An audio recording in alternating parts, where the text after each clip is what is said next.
Hello guys, আসসালামু আলাইকুম। সবাই কেমন আছেন? আশা করি ভালো আছেন। তো আজকে সকাল সকাল উঠে এতগুলো মোমো তৈরি করতে বসে বললাম, যেহেতু আজকে দোকান দেবে।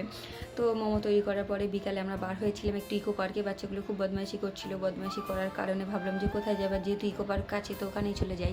দেখে দিন থেকে ইকো পার্ক মানে টোটোে উঠলে 15 টাকা ভাড়া নেয়, খুব কাছে একদম, একটুখানি হেঁটে বললে হেঁটেও যাওয়া যায়, খুব একটা দূরে না। তো আজকে আমরা বার হয়ে পড়লাম, আমাদের সাথে গিয়েছিল বড়দি। এখানে এসে ওরা কত লেভেলের মজা করছে দেখেন। আমরা একটু দুপুর দুপুর করে বার হয়েছিলাম, তারপরে দেখেন কত পরিমাণ ভিড়। আর এই যে ট্রেনটা, এটা দেখে তো আমার ছেলে মেয়ে চেল্লাচিল্লি শুরু করে দিয়েছিল ওর মধ্যে উঠবে। তো ওদের অনেক বলার পরে, বোঝানোর পরে বললাম যে ওটা বড়দের জন্য, ছোটদের না। ওদের অনেক বোঝানোর পরে একটু বুঝলো, বোঝার পরে চুপচাপ দাঁড়িয়ে দাঁড়িয়ে দেখছিল। তারপর আমরা চলে গেলাম এখানে লেকের পাড়ে। এই লেকের পাড়ে বসে থাকতে অনেক ভালো লাগে, যেহেতু একটু হাওয়া বাতাস হয়, খুব সুন্দর লাগে। আর এখন একটু মানে দুপুর দুপুর আছে, একটু রোদ আছে বলে হাওয়াটা তেমন হচ্ছে না। সন্ধ্যার পরে তো এখানে বসে থাকলে একটা ঘুম চলে আসে এমন।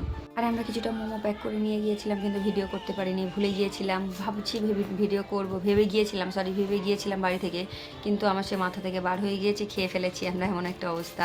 তারপরে এখানে এর মধ্যে যে বোর্ডগুলো ঘুরছিল, ছেলে কেমনভাবে দেখছে দেখেন, হাত দিয়ে